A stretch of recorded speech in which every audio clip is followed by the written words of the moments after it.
ಕೆಲ ಅಪ್ಡೇಟ್ಸ್ಗಳು ಗೊತ್ತಾಗ್ತಾ ಇದೆ. ಕೆಲ ತಿಂಗಳುಗಳ ಹಿಂದೆ ಮನೆ ಮುಂದೆ ಧರಣಿ ಮಾಡಿದ್ರಂತೆ ಪಲ್ಲವಿ. ಓಂ ಪ್ರಕಾಶ್ ಅವರ ಮನೆ ಮುಂದೆ ಪತ್ನಿ ಪಲ್ಲವಿ ಅವರು ಧರಣಿ ಮಾಡಿದ್ರಂತೆ.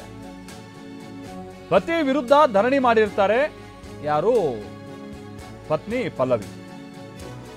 ಈ ಬಗ್ಗೆ HSR ಲೇಔಟ್ ಠಾಣೆಯಲ್ಲಿ ದೂರು ಕೂಡ ದಾಖಲಾಗಿತ್ತು. ನೋಡಿ, ಇದೇನು ನಾನು ಆಗ್ತಾನೆ ಅದಕ್ಕೆ ಹೇಳಿದ್ದು, ಇದೇನು ಇವತ್ತು ಮಾತಿಗೆ ಮಾತು ಬೀಳೋದು, ಅಯ್ಯೋ ಇವತ್ತು ಹಿಂಗೆ ಏನೋ ಮಾಡೋಕ್ಕೋಗಿ ಏನೋ ಆಗ್ಬಿಟ್ಟು ಕೊಲೆ ಆಗ್ಬಿಡ್ತಲ್ಲಪ್ಪ ಅನ್ನುವಂಥದ್ದಲ್ಲ. ಇದಕ್ಕೇನು 2 ದಶಕಗಳ ಇತಿಹಾಸ ಇದೆ ಅವ್ರ ನಡುವಿನ ಗಲಾಟೆಗೆ. ಹತ್ತತ್ರ 15-20 ವರ್ಷದಿಂದನೂ ನಡೀತಿರೋ ಗಲಾಟೆನೇ ಇದು.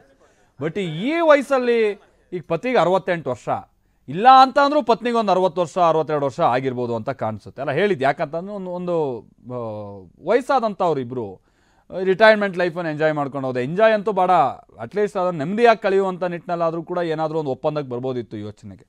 ಇದಿಲ್ಲ, ಇದು ಪ್ರತಿದಿನ ಗಲಾಟೆ. ಇವ್ರ ಮನೆ ಮುಂದೆ ಬಂದು ಅಂದರೆ ಗಂಡನ ಮನೆ ಮುಂದೆ ಬಂದು ಹೆಂಡತಿ ಪ್ರತಿಭಟಿಸೋದು. ಇದು ಯಾಕೆ ಈ ವಿಚಾರದಲ್ಲಿ ನಾವು ಅದನ್ನು ಮೇಲಿನ ಮೇಲೆ ಹೇಳ್ತಾ ಇದ್ದೀವಿ ಅಂತಂದರೆ, ಹೇಳಿ ಕೇಳಿ ಇವರೊಬ್ಬರು ಪೊಲೀಸ್ ಅಧಿಕಾರಿ ಆಗಿದ್ದಂಥವ್ರು. ಈ ಥರದ್ದು 100 ಪ್ರಕರಣ ಇವ್ರು ಸರ್ವಿಸ್ ಟೈಮಲ್ಲಿ ನೋಡಿರ್ಬೋದು, ಸಂಧಾನ ಮಾಡಿ ಕಳಿಸಿರ್ಬೋದು.